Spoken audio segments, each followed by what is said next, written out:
మీ ఇంట్లో మొదటి కోటీశ్వరుడు మీరే అవ్వాలనుకుంటున్నారా? ఈ ఫైనాన్షియల్ వెబినార్ లో ఇప్పుడే జాయిన్ అవ్వండి.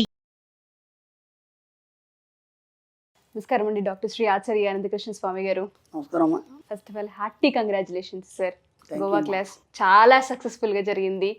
కొన్ని వందల మంది హ్యాపీ సోల్స్గా బయటకు వచ్చారు. అలా ఫీడ్బ్యాక్స్ కూడా త్వరలో మనం చూద్దాం. And congratulations and thank you so much. పర్సనల్గా చాలామంది జీవితాల్లో ఒక మార్పు అనేది స్టార్ట్ అయిందని చెప్పుకోవచ్చు.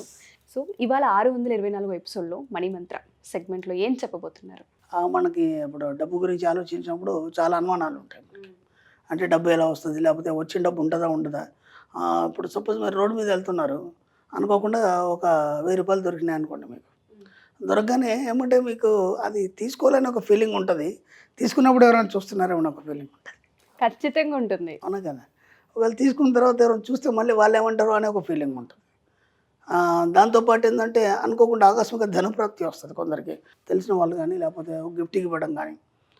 ఒక వ్యక్తి ఏం చేస్తాడంటే నేను ఎప్పటి నుంచో గోల్డ్ కొనాలని అనుకుంటున్నాడు. ఎంతో కొంత కొనాలి, మన సబ్జెక్ట్లో కొనాలి కదా.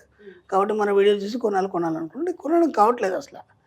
ఈసారి ఖచ్చితంగా కొందాం అనుకున్నాడు, డబ్బులు రాలేదు. ఆయన మనసు లోపల అదొక భావన అలాగే ఉండిపోయింది. అయ్యో ఏదో మిస్ అయిపోయాను, ఎందుకు కొనలేకపోయాను, ఎందుకు రాలేదు డబ్బులు, ఖచ్చితంగా కొనాలి, ఈ 3-4 రోజుల్లో కొందాం అనుకున్నాడు. అనుకోకుండా వాళ్ళ ఆఫీస్కి వెళ్ళాడు. వెళ్ళగానే ఆ మంత్ సంబంధించిన టార్గెట్స్ అన్నీ తీసినప్పుడు ఈయనది ఎక్కువ అయిపోయింది. ఆయనకు తెలియకుండా యాక్చువల్గా క్యాష్ ఇవ్వాలి, వాళ్ళు గోల్డ్ ఇచ్చారు.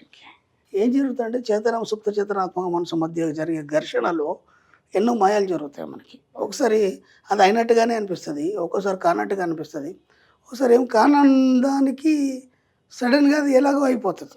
ఇది ఎలా జరుగుతుంది అంటే మన ఈ కన్ఫ్యూజన్ అనేది ఎందుకు జరుగుతుంది అంటే మనకు దాని యొక్క పరిజ్ఞానం లేదు కాబట్టి మనకు కన్ఫ్యూజన్ జరుగుతుంది. ఆ పరిజ్ఞానం వచ్చిన తర్వాత మనం ఏమైపోతుంటే సెటరేట్ అయిపోతాం. ఓహో ఇది ఖచ్చితంగా ఇలాగే జరుగుతుంది, లేదంటే ఇది జరగదు, మనకు ముందే తెలిసిపోతాం. నేను ఏమన్నానంటే ఈ సబ్జెక్ట్లోకి వచ్చిన తర్వాత డెప్త్గా కొన్ని రోజుల తర్వాత అన్నీ మీకే తెలుస్తాయి. అంటే మీకు ఒక 6th సెన్స్ పవర్ అనేది వస్తుంది. ఆ 6th సెన్స్ పవర్ ద్వారా ఏమవుతుందంటే ఇది జరుగుతుందో జరగదు ఒకటి, లేదా ఇది నేను వెళ్ళొచ్చాను లేదా, లేకపోతే ఆ వ్యక్తి నన్ను మోసం చేస్తాడా, లేదంటే బాగా చూసుకుంటాడా, లేకపోతే ఈ వ్యక్తితో నాకు కలిసి వస్తుందా లేదా, ఇవన్నీ మీకే తెలుస్తాయి. అందుకే నేనేమంటానంటే మీరు ఎవరిని అడగాల్సిన అవసరం లేదు. ఇది ఎలా సాధ్యమవుతుంది అంటే +-2 కలిసినప్పుడు ఏమవుతుందంటే మనకి ఒక అనంతమైన శక్తి ఉద్భుతం అవుతుంది. ఆ అనంతమైన శక్తి ఏదైతుందో దాంట్లో ఒక ఎనర్జీ ఉంటుంది. అలాగే ఇక్కడ ఏమవుతుందంటే చేతనాత్మ సుప్త చేతనాత్మ మనసు జరిగే సంఘర్షణ మధ్య ఎన్నో విషయాలు మనకు బయటకు వస్తాయి. ఇది ఎప్పుడు అవుతుంది, మీరు ఎప్పుడైతే అంతర్లీనంగా ఆలోచించి దాన్ని పట్టుకొని కూర్చుంటారో, అంటే దాన్ని ఏమంటారంటే అంతర్మథనం. మనకిప్పుడు క్షీరసాగర మథనం అని చెప్పారు. క్షీరసాగర మథనం అంటే రాక్షసులు దేవతలు ఆ కవంచిలికి లోపల నుంచి అమృతాన్ని తీయాలి. ఇదంతా స్టోరీ, మనకు ఒక కథ రూపంలో చెప్తే అర్థమవుతుంది అని చెప్పారు తప్ప యాక్చువల్గా అక్కడ క్షీరసాగర మథనం లేదు, ఏమీ లేదు. మన కథ రూపంలో చెప్తే అర్థమవుతుంది. ఏం తీశారు వాళ్ళు, ముందేం తీశారు, ఆ పనికిరాని వస్తువులన్నీ వచ్చాయి, తర్వాత కొన్ని పనికిరొచ్చిన వస్తువులు వచ్చాయి, తర్వాత కాలకూట విషయం వచ్చింది. అవునా కదా. కాలకూట విషయం అంతా అయిపోయిన తర్వాత చివరిలో అమృతం వచ్చింది. ఎందుకు చెప్పారు అంటే నీ లోపల ఈ చేతన సుప్త చేతనాత్మ మనసు మధ్య జరిగే సంఘర్షణలో ఎన్నో అనుమానాలు నేను పట్టి పీడిస్తూ నేను ముందుకు తీసుకెళ్ళావు. అలాంటప్పుడు ఏమవుతాయి, ఈర్ష్య అసూయ ద్వేషాలు ఇంకా ఏమేమి ఉన్నాయి లోపల అవన్నీ కూడా ఆ మదనం చర్నింగ్ చేస్తాం కదా, ఆ చర్నింగ్లో అవన్నీ వెళ్ళిపోయిన తర్వాత చివరిగా ఒక నిస్సత్వం అనేది ఏర్పడుతుంది. అదే మన కాలకూట విషయం. అర్థమైంది అంటే ఇదంతా ఉందా లేదా, అసలు ఉంటే ఇలా ఎందుకు ఉంది, లేకుంటే అది లేదా, లేకుంటే అది ఎలా లేదు అనే ఒక దగ్గర నువ్వు స్తబ్దతను చెంది ఒక నిస్సహాయ స్థితిలో నిశ్శబ్దాన్ని వహిస్తాం. దాన్ని ఏమంటారంటే స్థిరీకరణ అంటాం మనం. స్థిరీకరణ మన సబ్జెక్ట్లో స్థిరీకరణ అంటే అన్నీ ఆలోచించి అన్నీ చూసి అన్నీ చేసి అలసిపోయి మొత్తం ఒక డస్సిపోయి స్థిరీకరణ. అప్పుడు నీ మనసు ఊరట చెందడం మొదలవుతుంది. అంటే నీకు అన్నీ అర్థమైపోయినాయి, ఇది లేదు అది లేదు అలాగని లేమీ లేదు, అది బాగా గుర్తుంచు. ఇది లేదు అది లేదు అలానే లేమీ లేదు. ఆ స్థితికి నువ్వు ఏర్పడతావు, అక్కడ స్థిరీకరణ చెందుతావు. ఆ స్థిరీకరణ చెందిన తర్వాత అప్పుడు నీకేం కావాలో సృష్టించుకుంటావు. అదే అమృతం, ఇంకేం లేదు. అమృతం అంటే ఇక నువ్వు ఎప్పటికి కూడా అచరామరంగా నిలిచి ఉంటావు, స్టాండ్ బైగా ఉంటావు. ఎక్కడ కూడా నువ్వు పడిపోవడం కానీ ఇంకా మళ్ళీ వెనక్కిపోవడం అంటూ ఉండదు. అది మనకు అర్థం కాదు కాబట్టి కథ రూపంలో చెప్పారు మనకి. ఆ కథలో మనకు ఫస్ట్ ఏం వచ్చింది, జ్యేష్ఠలక్ష్మి వచ్చింది. జ్యేష్ఠదేవునికి అందరూ భయపడతారు, అంటే భయం ముందు వచ్చింది. ఈ సబ్జెక్ట్లోకి నువ్వు ఫస్ట్ ఎంటర్ కాగా నీకేమైందంటే భయం అవుతుంది. ఎందుకంటే డబ్బు వస్తుందా రాదా, కూర్చున్న దగ్గర డబ్బు ఎలా వస్తుంది, వస్తే అది నిజమేనా, ఒకవేళ వస్తే దాన్ని ఎలా నేను కాపాడు, ఇవన్నీ భయాలు. అవును. జ్యేష్ఠదేవి భయం, అర్థమవుతుందా లేదా.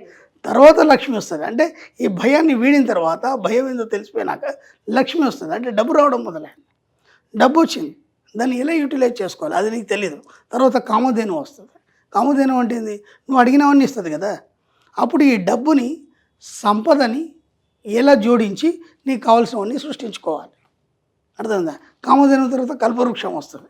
కల్పవృక్షం అంటే ఏంది, నువ్వు కూర్చున్న దగ్గర సంకల్పం చేస్తే అన్నీ వచ్చేస్తుంది. స్థితి ఎలా మారుతుంది గమనించండి. స్టార్టింగ్ నుంచి ఇప్పటిదాకానేమో అడిగావు, భయపడ్డావు, తర్వాత వచ్చిందని ఎలా మెయింటైన్ చేయాలో తెలీదు. ఆ తర్వాత ఏమైంది, ఇక్కడ మనకు ఈ యొక్క కామధేనువు తర్వాత కల్పవృక్షం వచ్చింది. కల్పవృక్షంలో జస్ట్ సంకల్పం మాత్రమే జరుగుతుంది.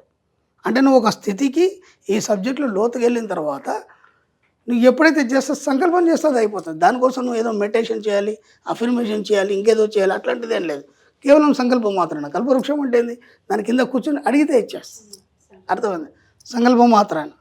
ఆ తర్వాత అప్పుడు ఇదంతా అయిపోయిన తర్వాత ఇది కూడా ఈ స్థితిని దాటాలన్నప్పుడు మీకు కాలకుట విషయం వస్తుంది మళ్ళీ.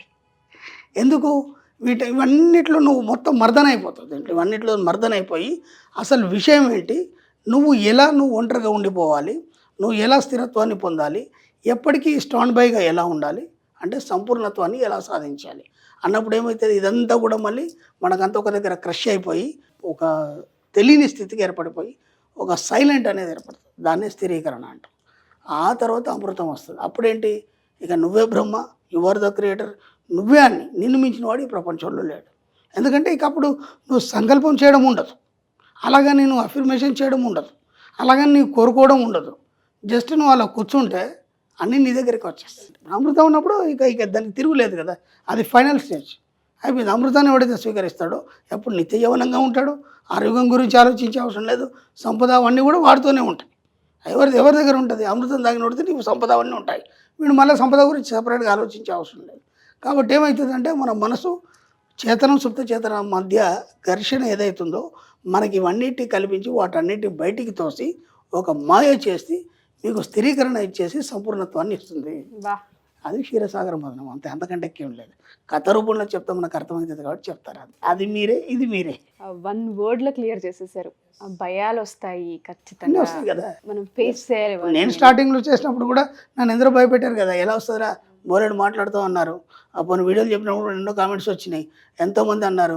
భయపడిపోతే అది కాదు కదా, సత్యం ఎప్పుడు సత్యమే కదా, అది వస్తుందని నమ్మకం ఉంది కాబట్టి, అమృతాన్ని మనం పొందుతామనే నమ్మకం ఉంది కాబట్టి ఇక్కడ దాకా వచ్చింది సబ్జెక్ట్. ఈ సబ్జెక్ట్ అమృతం కదా, జెన్యూన్ కదా.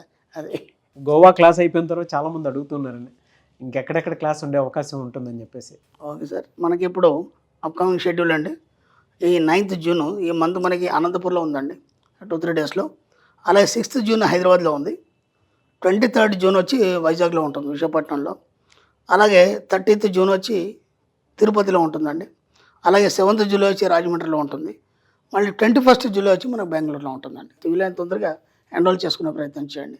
చాలా రష్గా ఉన్నాయి క్లాసెస్, ముందు సీట్లో ఉండే ప్రయత్నం చేయండి. Thank you so much doctor Shri Acharya Anantakrishna Swamy గారు. Thank you.